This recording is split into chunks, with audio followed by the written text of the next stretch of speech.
We all understand what it takes to be rich, affluent, well off. But how can we go beyond financial abundance and also enhance our emotional, social, and spiritual wealth? You're listening to the Eudaemonia podcast. I'm Kim Forrester, and today we're going to explore the vital importance of prosperity. Welcome to Eudaemonia, the podcast that is all about flourishing. Plug in, relax, and get ready for the goodness as we explore the traits and practices that can help you thrive in life. With your host, Kim Forrester.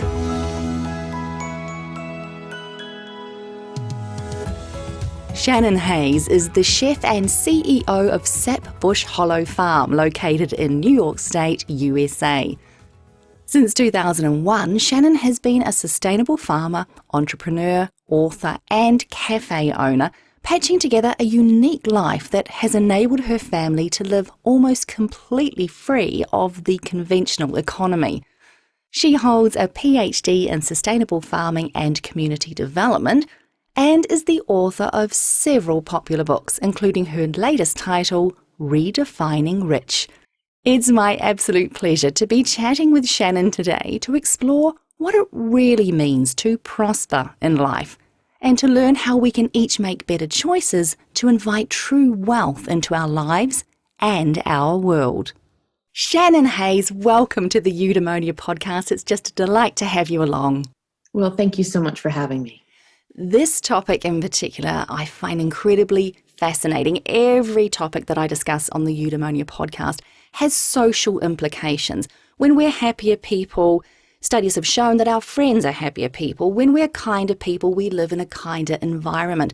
But I think there are few topics where the personal and the social are as integrated as prosperity. For us truly to prosper as individuals, we really need to pay attention to the choices that we're making and the societies that we are creating around us as well. So I'm really excited to have you here for this discussion.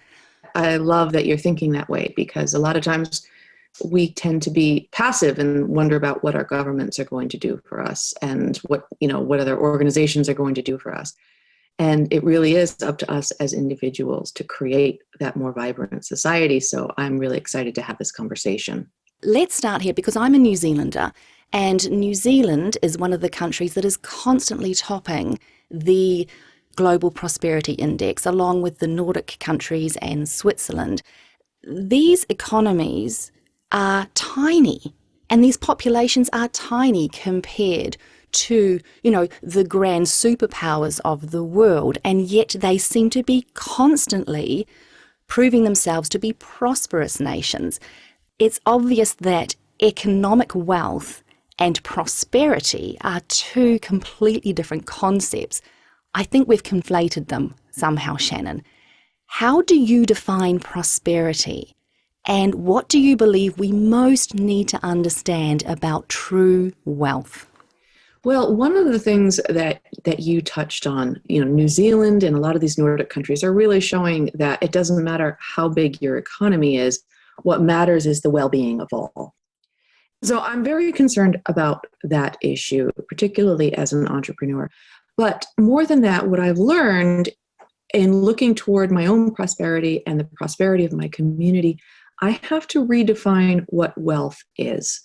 And very often, particularly when we're looking at GDP here in the US, we measure it all in dollars. And that just tells us so little about how wealthy we truly are. When I recognized in my own business that if I kept looking at the dollar numbers, I was always going to feel poor.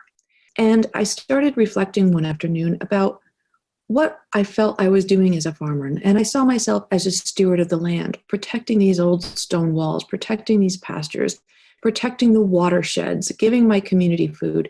And I saw myself in service in all of these different ways. And I started to recognize my wealth starts with enjoying what I have here, the good food, the pure water, the clean air, the pastures where I can roam. And then I started recognizing that also can spread to time And then I just started getting this more expansive view of what my wealth is. My husband and I took to going out in the woods and by waterfalls. We have a whole bunch of different spots every single day for our morning coffee. We go for a hike, we take the coffee with us, and we sit someplace else for a couple of hours and we shut out the world because we started recognizing that's our wealth. Our relationship where we love each other is our wealth. Happy kids is part of the wealth. Getting to be with my family 3 generations every single day is part of my wealth. Being in a business where daily I'm transacting with my neighbors and I'm finding out who's doing well, who needs help, that is all part of the wealth. These dollars that we talk about are such a tiny, tiny part of the wealth portfolio. They do matter. They do help move resources and such, and they do stand in pretty well when a nice old barter does not work. So it does have a function, but it is not as large as our GDP wants us to believe.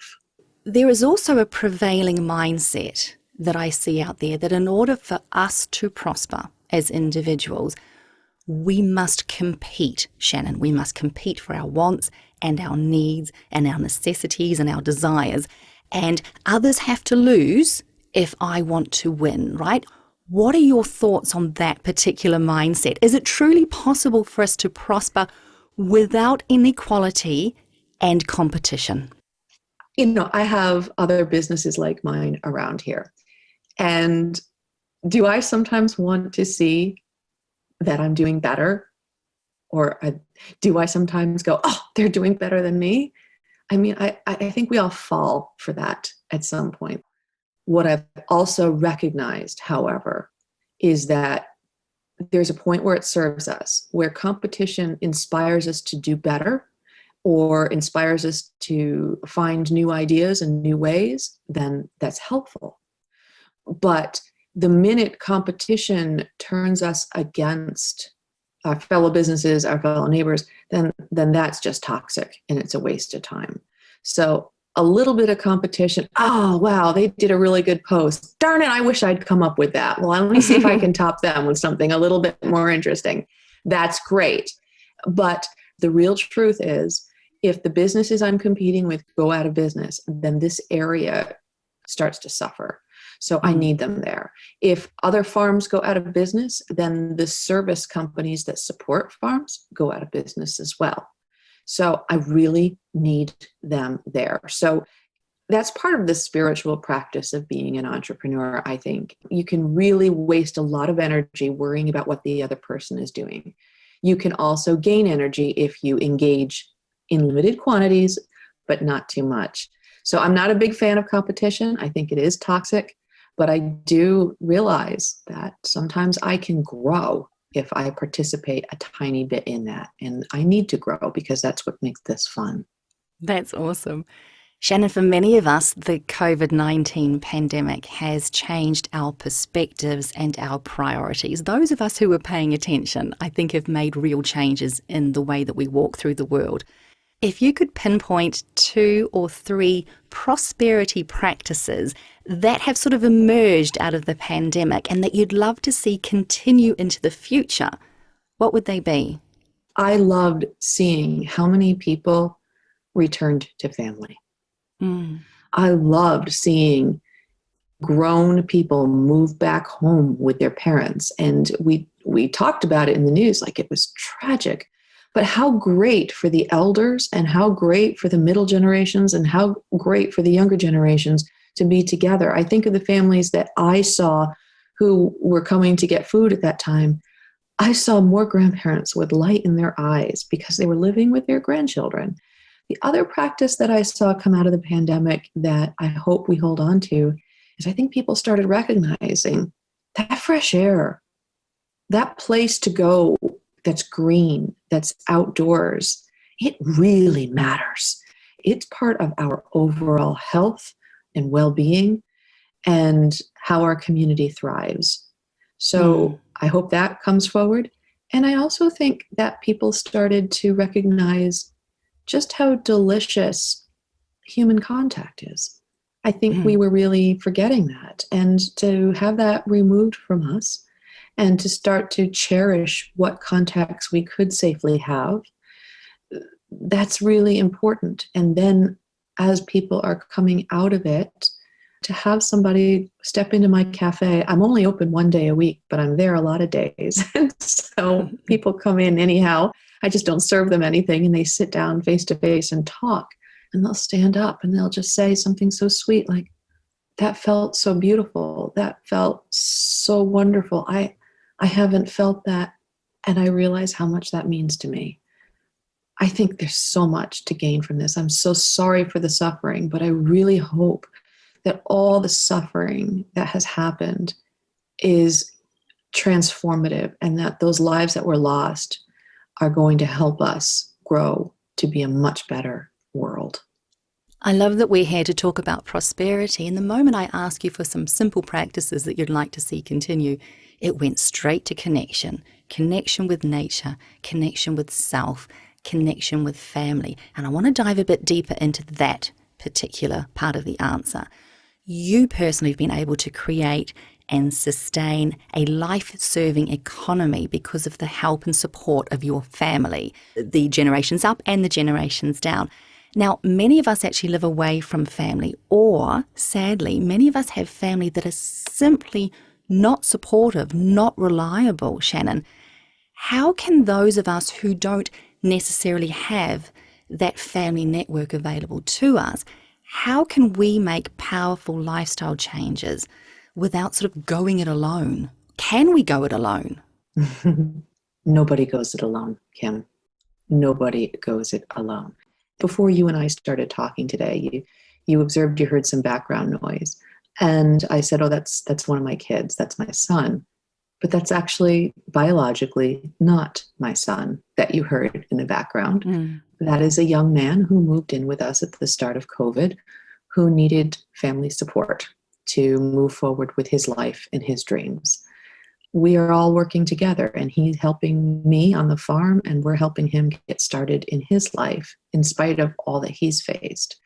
And if you follow my podcast, you'll hear me refer to brothers and sisters-in-laws and things like that. And I actually only have one biological brother.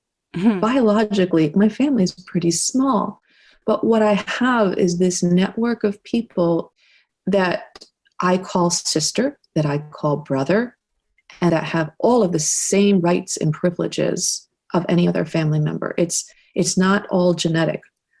A lot of what I have is non-genetic. They are people who we have just decided we are family, and that is that. And we are the ones who put that definition on. So I would say when someone says they don't have that, then I would say that's the first part of your quest, is you build that. And you build that by being there, by showing up with your fidelity, with asking for what you need, because we build relationships by needing as much as we do by giving. And that's where the real family connection is. What you were describing there is you giving in many ways to many different people and forming family through that sense of giving. But what have you had to give up, Shannon, in order to prosper? And how does this giving up differ, in your view, to giving back or reinvesting? You're the first person who's ever asked me what I've given up.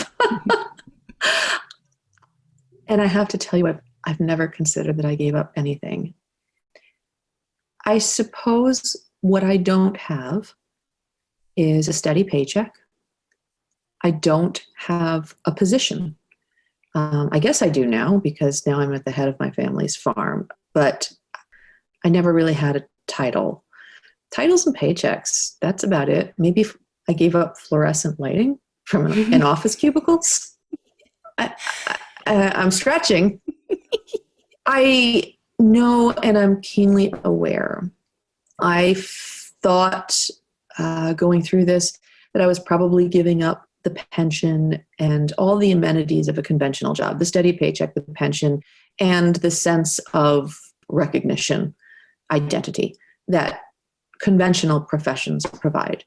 I did give that up. What I have noticed, though, I've stayed the long game because I really like these woods and fields and stone walls, and I really like being free to walk barefoot wherever I want, and I don't have many professional outfits. Oh, I gave up professional outfits too. But what I recognized over time playing the long game, I would say I'm probably, I think one time we sat down and we ran the numbers according to national averages. In terms of overall wealth, I gave up nothing. For a woman my age in the United States, I'm probably in the upper quadrant of wealth in terms of what has been built, just by doing it in terms of building equity into businesses and reinvesting in my community, getting other people to invest and magnify that wealth. I know in terms of the long game financially, we actually, much to my surprise, have come out very, very well so far. I felt it was a powerful question because I imagine there are many people who have the regular paycheck, and sit within the conventional economy that would ask that exact question. Right. But the power, I think, is truly in your answer there. I love that you hadn't ever considered that you'd given anything up. And I love that the two things you say are a paycheck and a title, because those are the two concepts I think people are most afraid of giving up in order to prosper. And yet here you are with this incredibly prosperous life, living a life of true wealth and economic abundance, you were just saying there. Yeah. And yet all you gave up was the chase for a regular paycheck and some silly title that tells you, where you stand in a particular hierarchy.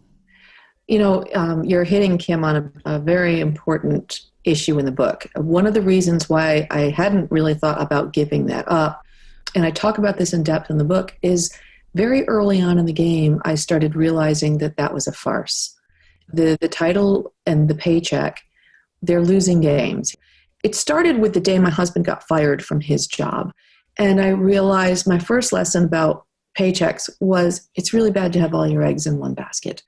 And financially, when we were counting on his salary to pay the mortgage on our cabin, we were at our most vulnerable because that paycheck is only as good as the person above you thinking you deserve it. And when all of your finances are coming from one paycheck, that's just dangerous. But also, after we left the paychecks and I started understanding how tax codes work, here in the US, I discovered that earned income is the most expensive form of income. I don't know how the tax codes work for you, but here in the United States, when you earn your money, all the taxes are taken off the top, and then you have to live on what's left. But when you run a business, you earn the money for the business, you pay your expenses, and then you're taxed on what's left after that. But it really does make a very huge economic difference. I talk about two characters in the book. One is responsible Bert, who has his paycheck, and one is reckless Betty, who really wants to invest in building a local food community around her in an urban area. And how is it that responsible Bert can be bringing in $100,000 a year and reckless Betty can be taking in maybe 12,000 tops, and at the end of the year, Betty's got almost twice the net income as Bert. But that paycheck does end up costing so much money. It's not as profitable as we think it is. I think there's another obstacle, though, Shannon, when it comes to moving towards true wealth and prosperity, and that is hedonic adaptation. At some point, what we have can feel like it's not enough, and we want more. We want more security. We want more property. We want a bigger paycheck. Do you feel that daily gratitude and appreciation play an important role if we really want to prosper in our daily lives? I hate to sound mercenary about gratitude and spirituality, but I recognize this in myself. I don't actually pine for the next thing very much. I just love being out in the hills, as you know. But what I recognize is while I don't pine for the next thing, I do love the next project. I do love the next challenge. And now I'm 47 years old and I've built a lot of different things. And I've started to recognize that if I keep going on the challenge for the next challenge, I'm going to miss out on the next phases of my life. And that might be appreciating and watching my own children's experiences. It can be enjoying more time with my husband. But I'm also recognizing that it's my own spiritual growth, too, that really matters. And so the daily practice of gratitude, of reflection, is so important. I do not want to sound like any kind of a religious propagandist, but how much time do I spend in prayer and reflection? It's probably the number one thing I do in my day. I do it a lot. I am talking with you this morning in place of morning meditation, but I'll probably go and do that as soon as we're done here. When I talk a lot in the book about naps, I go for naps. I'm really big into those. But when I go for my nap, it starts with reading poetry, because for me, poetry opens me up to recognizing what's around me. Little sentiments, a reflection on what it means to see a certain bird, any kind of thing like that. It just makes me really focus on what's magnificent. And that stuff can really make me just high and happy. And then prayer at night, or out in the woods, or in my journals. There's a lot of that this life makes room for, but also demands. Shannon, the perspective I can see that you're beautifully inviting us into is that we have the flow of prosperity all backwards. Most of us go through life with a flippant understanding that prosperity begins in the bank account. Prosperity begins in the paycheck. And once it is all, fine and dandy on the outside, that sense of prosperity will flow into our heart and we will feel mentally, emotionally, spiritually well and flourishing. What you just described there is the complete reverse. The flow, as you describe it, of prosperity begins in your spiritual self. It begins with you and the connection that you have with the planet and with people and with something greater than yourself. And when you find prosperity within, so much of what is external to you either no longer matters or it flows in prosperous ways. Would you agree with that? Yeah, I think you should write the book. That's good. Yes, absolutely. What I started to recognize was I want the ability to be with my family. I want the ability to know that the soil beneath my feet is alive. And I want the freedom to sit whenever I want to sit. And I want to be able to think and push my mind. Well, then you start to recognize there's just not a single item or a paycheck that's going to enable any of that. None of it will enable any of that. Some of it will pay the taxes, but it just gets so much smaller than you realize. And then that other wealth really grows. Getting off the economic treadmill is not going to be possible for everybody listening to this. And for those who do choose an alternative way, those who do choose to perhaps become an entrepreneur and take more time to sit, they're going to find it challenging at points. Correct, Shannon? In your book, you are very clear that you struggled and you had to put your, nose to the grindstone and you really had to work hard through some challenging moments. What did you tap into then in that moment? What was pulling you forward through the challenging times? What made it worthwhile when you were struggling with a business that was in the red? Spend a lot of time in that red, let me tell you. Well, I remember there was this one day I was just really stressed. My husband was taken out for the farmer's market. I was trying to get the cafe open, and I had like this stack of bills that were on my desk that I didn't have the money to pay. And I was getting the cafe ready to open. I was taking a couple quiches out of the oven, and I dropped the quiche on the floor and burned myself. And the burn marks on my wrists literally looked like shackles. And the customers were like, getting ready to come in, and I'm on the floor of my kitchen sobbing. And my kids are back there with me trying to scoop up this quiche, trying to figure out how to salvage something from the day. And then I went from sobbing to absolute laughter. It's pretty maniacal. Like, oh my God, does this really blow or what? This is terrible. And I kept looking at those burns, and we shut the cafe at the end of the day. We got through. I don't know how I got through that day, but with this sense of I'm a victim of my life, and I've made the worst set of decisions, and I'm working for the worst possible boss, which is myself. And it was a real low point. And we had no money to go anywhere or do anything. And I was angry. I was really angry because, oh my God, everybody else gets paid. The feed guy gets paid. The insurance guy gets paid. The tax guy gets paid. All these people get paid. Labor gets paid. But I'm the one doing all the work. I'm the one with my head in a toilet bowl, making sure it's sparkly clean every morning for the guests, for the customers. And I don't get paid. And I was so angry.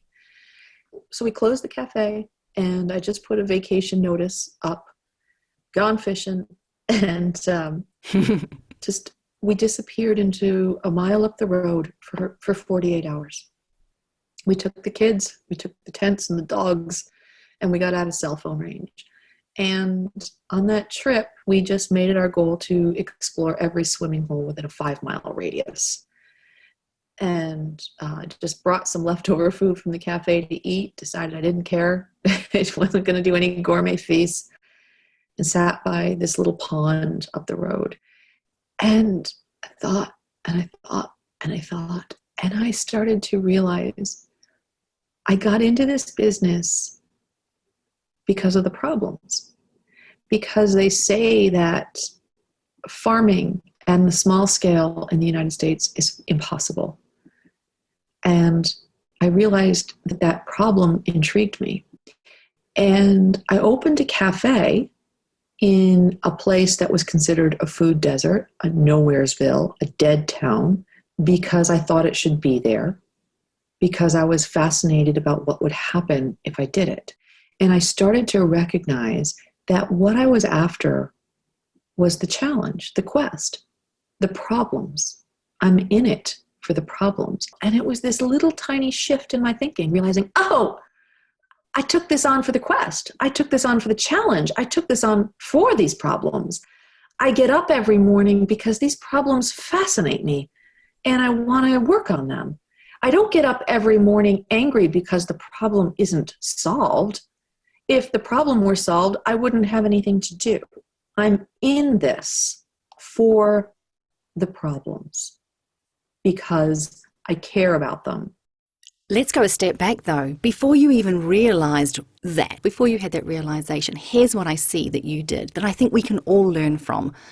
When we are overwhelmed by our challenges, whether it's with regards to prosperity or anything else in our lives, when we are overwhelmed and feeling trapped in our lives or upset or angry, many of us turn to control to try and fix the situation. Many of us turn to control. We try to pull the right lever or work harder or push harder against that person there. You didn't turn to control, Shannon. You turned to connection.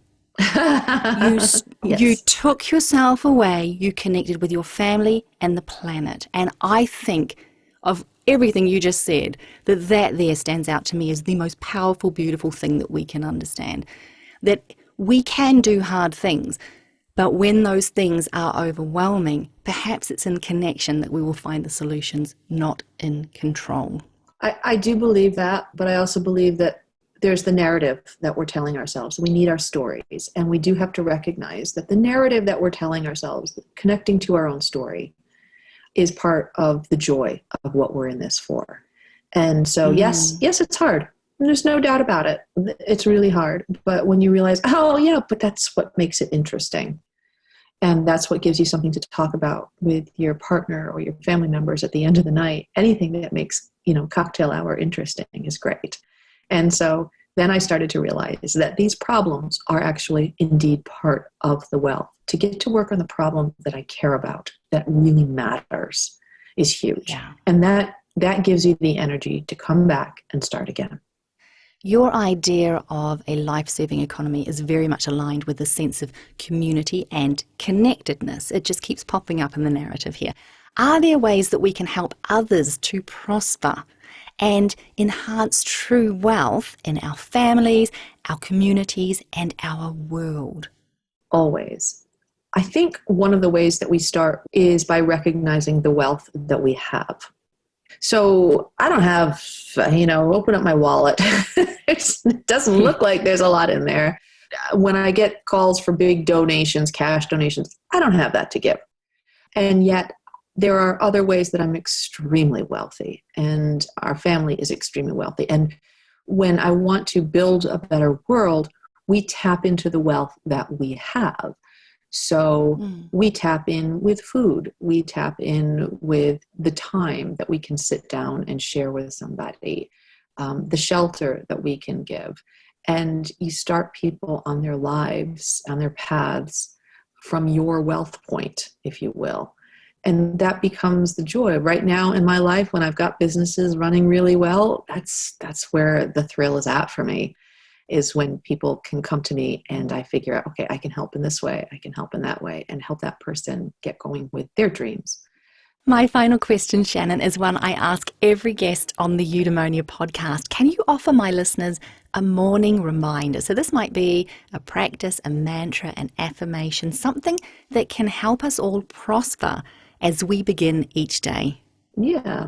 I mean, I've talked about this a lot today, but most things that are worth doing seem impossible. It's just a fact. If it's really worth it, it's going to seem impossible. And it gets back to what I was saying earlier. This is about the quest. You may not have a 3-generation business with the snap of your fingers. It's about the quest. It's about the journey to get there. I talk in the book about the ways we diversify the income so that you can start your journey, but it's ultimately about starting that journey and taking that adventure.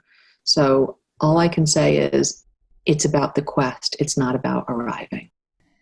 Shannon Hayes, your latest book is called Redefining Rich, and in its chapters you literally do redefine rich, and you offer some incredible practical tips and tools and sort of emotional tips and tools as well to help people find their way off that economic treadmill and into true wealth. If people want to find out more about the book, about you, where can people find out more? Come over to sapbush.com, and on there you can actually find links to the podcast, which is the Hearth of Sapbush podcast, where it's chronicles and lessons from a life tied to family, community, and the land. But also you can learn more about the farm, about our farm to table cafe, which is open only Saturdays. All there on that website. I do have an Instagram feed at Sapbush Shannon, and you can find me on Facebook at Shannon Hayes as well. Thank you so much, Shannon, for coming onto the Eudaemonia podcast and sharing some of your wisdom with me today. Thank you, Kim. I had a wonderful time. As Carolyn Kennedy once remarked, as much as we need a prosperous economy, we also need a prosperity of kindness and decency. You've been listening to the final episode of Season 10 of the Eudaemonia podcast. I'll see you back here in late July with more uplifting interviews. In the meantime, if you'd like to learn more about how to live a truly flourishing life, please subscribe. Check out eudaemoniapod.com for more inspiring episodes, or come join me on Instagram at I am Kim Forrester. I'm Kim Forrester. Until next time, be well. Be kind to yourself and make prosperity a priority.